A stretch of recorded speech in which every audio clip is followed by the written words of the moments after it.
An exploration hoax. I'm Jason Horton. I'm Rebecca Lieb. And this is Ghost Town.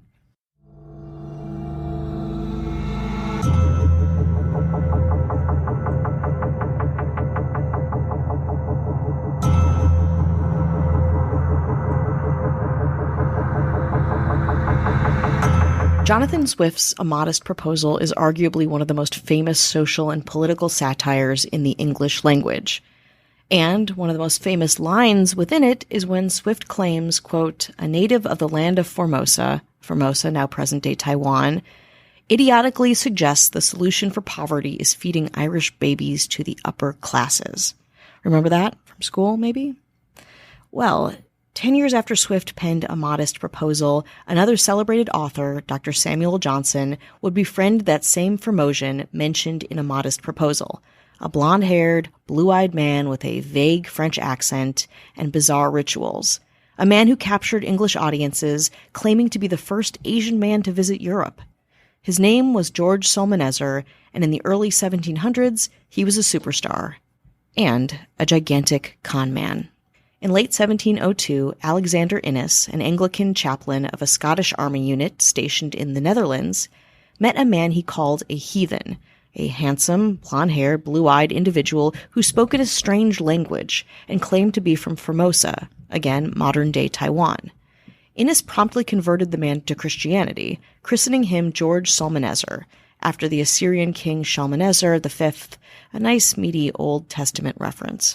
In 1703, Innes, so fascinated by Psalmanazar's strange customs, which included a completely indecipherable calendar, eating raw meat spiced with cardamom, sleeping while sitting upright in a chair, and hours-long moon and sun rituals, left for London, taking his intriguing new convert with him. Innes planned to show Psalmanazar off to his fellow Anglican clergymen, maybe gain some clout in the most powerful church in Europe, or, hey, maybe both.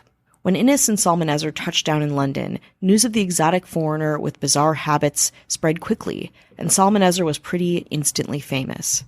People loved him not only because he seemed palatably and inoffensively, quote, exotic, but also because his story appealed to the idea of religion reforming, quote, inferior people, and the English people's anti-Catholic sentiment of the time. So what was his story exactly? Well, according to Psalmanazar, he was just a normal Formosan Asian man abducted by malevolent Jesuits and taken to France, where he refused to become a Catholic. Then he met Innes and converted to Anglicanism. To English media outlets, Psalmanazar was a star, a poster child for the right kind of colonialism. His specific religious commitment, his master of the English language, with a vague French accent that nobody questioned, he became a favorite of the Bishop of London and other highly respectable members of English society who begged to know more. And Psalmanazar gave the people what they wanted. In 1704, Psalmanazar published a book called An Historical and Geographical Description of Formosa, an island subject to the Emperor of Japan. The book was a detailed description of Formosan customs, with charts, travel reports, diagrams, and more. According to Psalmanazar, Formosa was a prosperous country with a capital city called Externetsa. The people of Formosa mostly ate snakes that they hunted with tree branches.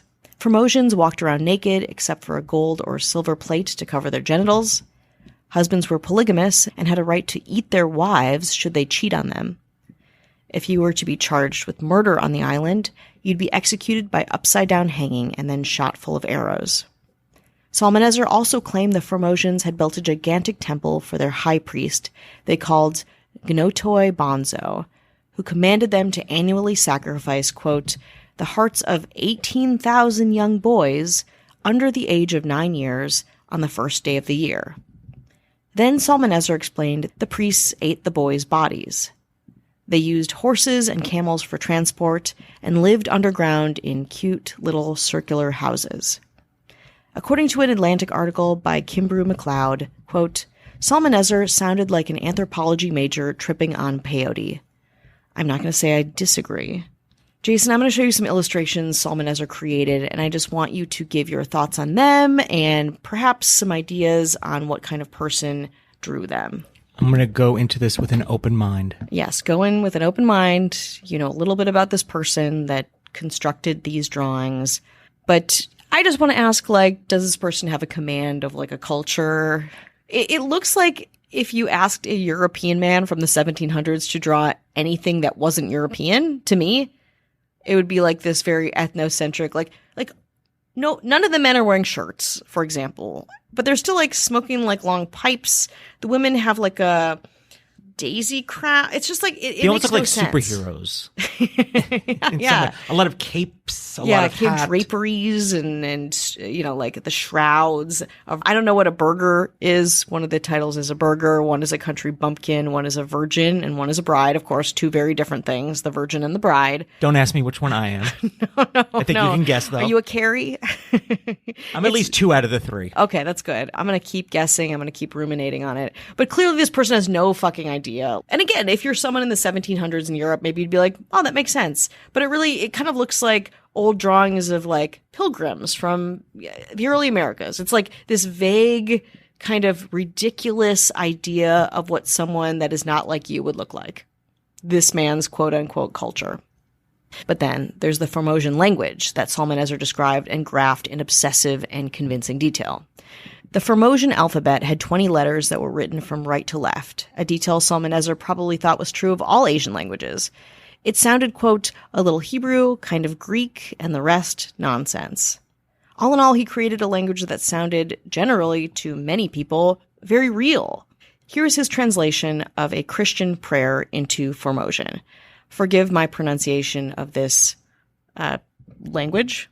Amy pornio danchin ornio viki gnai jorhe se lori I foder se bagalin jorhi sai dominion apo chin ornio kachin badi ayan Amy katsada nada kichion toi ant nada yi ke radonye ant ami sochin brakatsky ken sai vi bagalin ke veri ke barhanian Chinaania sendabe amien. The language was so impressive that German grammarians included samples of Psalmanazar's Formosan alphabet in books about language well into the 19th century, even after, well, spoiler alert, his fakery had been exposed. But for now, it was the early 18th century, and Psalmanazar's book and story were both riveting. Psalmanazar was invited to lecture on Formosan culture and language all over Europe, including a lecture before the Royal Society. Despite all of this praise, there were skeptics who questioned, well, how European Psalmanazar looked. Quote, my complexion indeed, which was very fair, Psalmanazar recalled, appeared an unanswerable objection against me. The Royal Society report on him noted that, quote, he looked like a young Dutchman. But he did have an answer. Psalmanazar told an elaborate story about how the upper classes of Formosa lived, quote, in cool shades or apartments underground, which kept their skin very light. Although some ethnic distinctions existed during this period, like the difference between Europeans and African people, more nuanced categories of race did not yet exist. According to, again, writer Kimbrew MacLeod in his Atlantic piece about Psalmanazar, quote, there was simply no conceptual framework in place to ask the question, aren't you Caucasian? Another giant dissenting force of Psalmanazar's were the English Jesuits who had actually been to Taiwan on missions. They said that Psalmanazar was in essence delusional. They agreed that they had never heard of this language or these customs or anything Psalmanazar detailed in his public appearances or in his very bad book. But probably because of anti-Jesuit prejudice, nobody believed the Jesuits calling bullshit on Psalmanazar's strange and intense story. But eventually, some very powerful factors would unravel Psalmanazar's Formosan origin story. Mainly, time, ego, and opium. A lot of opium. We'll get to it after the break. Hi, hello, how are you doing? Hello. How's it going? How's it going over there? What's going on over there? Oh, way out yonder? I'm from a land far away you've never been to. Oh, I see. Tell me everything. I'm here to thank the good people of Ghost Town for supporting, spreading the good word. We appreciate you from where I come from, the east side of Los Angeles. Wow. What's your language like, your culture? I'm a burger. You're a burger. And a little bit of a virgin. Oh, okay. Now we know. We know. What we put high upon a pedestal where I'm from are governments. That's right. And that's your true. Ghost Town government is second to none. That's true. Especially the mayors. I mean, they're great. I've heard a lot about I guess it would be sorceress? Does Ghost Town government have a sorceress? We do now. We do now. Known as, and this is a mysterious name, Emma Hopkins. Hello. You also have a town blacksmith. I'm jumping around as far as the stations here, but they're all equally cool. Yeah, and important. With, again, very mysterious name, Ashley Matson. Hello. And the town jester. But everyone loves the jester. Everyone loves comedians. That's true. That's something we know through time and space. Everyone loves highest comedians. paid, most respected. We love them. That'd be Kelly Meehan. Hello. And we have the town doctor. Just prescribing any old bottle of what? He makes house calls. Makes house calls, has a little bag. He doesn't even have an office. He just comes on over. That'd be Dr. Kat Joselle. Hello. Then we have the town crier. What did they do? What is that? Always crying. Crying about this, crying about that, but gets everybody's attention. Oh, okay. Everyone heeds the word of the town crier. And that would be Matthew Clement Larry. Hello. And then we have the town bad person. Not really a criminal, but not a criminal. I mean, it's like they abide by laws, but they have a bad attitude about it. They kind of like they lean on things with one foot up. Oh, nice. Maybe smoking some whatever they're smoking. Oh, it's like a hat. Yeah, like a hat pulled down in an alley. All right, in the scary. narrow alleyways. That's scary. That'd be Casey Weber. Hello. And this town has a governor. This governor allows all of this to happen. Mm-hmm. Everything, it's a chess game. Everything's moving according to the governor's plan. Mm-hmm. Has almost a godlike reverie. Almost. No one knows. The town crier's like, I don't know about that. And the governor's like, I do know about that. And the town crier's like, okay. That would be our governor, Avian Noble. If you want no ads, no chit-chat, bonus episodes, just the good stuff, 7 days free. If you want to check in, check out, who cares, or support us a little bit more, we appreciate. Head on over to patreon.com/ghosttownpod. You want to get more back into burgers and virgins? Let's do it. Let's get back. It's 1705, and everyone is still fascinated by Psalmanazar's story of being a Formosan, and his book, An Historical and Geographical Description of Formosa, an island subject to the Emperor of Japan. Now, it's A.N., historical, starting with an H, so it's not grammatically correct. Maybe it was at one point. That's neither here nor there. Innes eventually went to Portugal as a chaplain general to the British forces, and again, he was also doing well at first. But by then, he had a pretty heavy opium addiction and had spent all the money he'd made in several misguided business ventures, including a failed effort to sell decorated fans he claimed to have imported from Formosa. Psalmanazar, also a zealous user of opium, made more and more out-there claims and became less and less credible as time went on. Also, knowledge of Formosa from other sources was brought to light. At this point, people were actually traveling there, and the Jesuits who had been there before were being taken much more seriously. The world, due to exploration by European colonizers, was getting smaller. Widespread publication of books was making corroboration of information much, much easier. Generally, London society was getting tired of what was called the Formosan craze. And as they should, for the reasons that I just mentioned. Of course, none of this bode well for Psalmanazar, and he saw the writing on the wall. In 1706, Psalmanazar and his story had curdled, and he was widely considered a giant national joke, as evidenced by an April Fool's-themed satire published in London's Spectator magazine. The March 16, 1711 issue announced, quote, "On the 1st of April will be performed at the Playhouse in the Haymarket an opera called The Cruelty of Atreus. The scene wherein Thyestes eats his own children is to be performed by the famous Mr. Psalmanazar, lately arrived from Formosa, the whole supper being set to kettle drums." Psalmanazar had had enough of the humiliation and finally confessed, first to friends and then publicly. He said the, quote, facts contained in his book were a mishmash of travel reports, his vague knowledge and misinterpretation of Japanese and Chinese ideologies, and accounts of Aztec and Incan civilizations. In the years after he confessed, I would say came clean, but that doesn't quite feel right due to all the opium. Psalmanazar actually did a lot, despite, again, being a huge liar and not being taken seriously. At that point, he was a fraud and a full-on opium addict. But he worked as a clerk in an army regiment until the clergyman there sponsored him to go to school for theology. There, he learned Hebrew, co-authored a book, and contributed to a number of historical manuscripts, one of which was a compilation called A Complete System of Geography, writing about the real conditions in Formosa. In it, Psalmanazar pointedly criticized the hoax he himself perpetuated and sustained himself by writing 12 hours each day on a strict diet of 12 drops of opium mixed with a pint of punch. During this time, Psalmanazar also cultivated an unlikely friendship with the young writer and critic Samuel Johnson, who founded the Oxford Dictionary. Johnson recalled that Psalmanazar had been well known in his neighborhood as an eccentric but saintly figure, quote, whereof he was so well known and esteemed that scarce any person, even children, passed him without showing him signs of respect. That's a shift.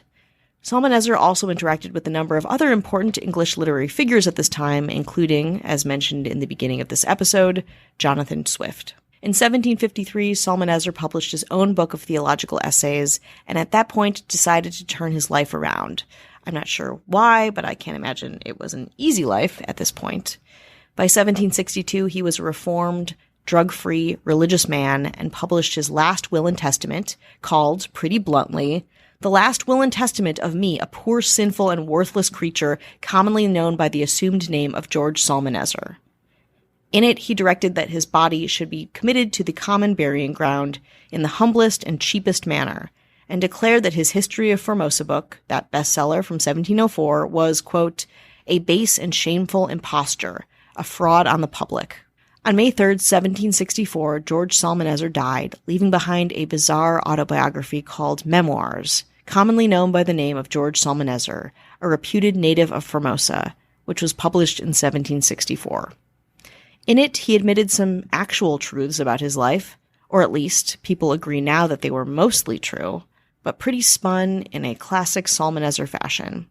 His father, he wrote, quote, was of an ancient but decayed family, and left his mother and him to fend for themselves. Psalmanazar was taught by Franciscans at a free school, by Jesuits at a college, and finally by Dominicans at an unspecified university. In all of these educational institutions, he claimed to have been celebrated by his teachers for what he flagged as, quote, my uncommon genius for languages, calling himself a child prodigy who was fluent in Latin at age 7. At 14, he became a professional tutor, and at 15, he became disenchanted with academia and was forced to leave for not succumbing to the sexual advances of a mother of one of his students. And then he was off traveling, setting up his elaborate plan to fool his fellow Europeans. As the years went by, others pieced together Psalmanazar's actual story, but again, it's hard to know for sure. Many believe he was born in southern France, some guess Languedoc or Provence, sometime between 1679 and 1684. To leave France, Psalmanazar first pretended to be an Irish pilgrim on his way to Rome. After learning English, forging a passport, and stealing a pilgrim's cloak and staff from the reliquary of a local church, he set off. But the locals knew Ireland very well, and he fooled nobody with his bad, corny disguise. Deciding that a more exotic identity was needed, Psalmanazar found inspiration in Jesuit missionary reports, yes, the very ones who called him out when he came back to London, about East Asia, and decided to impersonate a Japanese convert, then a Taiwanese one, with, as his disguise evolved, lots of strange, made-up customs. Having never reached Rome, Psalmanazar trucked through Germany in 1700, 1701, and 1702, and appeared in the Netherlands where he met Innes, and his fake identity really calcified. I want to note again that even into the 1900s, German grammarians included samples of Psalmanazar's Formosan alphabet in books about language. So entrenched was this guy's hold on European culture. And the craziest part, for all his writings, teachings, and admissions, his fame even, the birth name of George Psalmanazar, along with the motive to his whole strange Taiwanese hoax, is still, and will likely always be, unknown.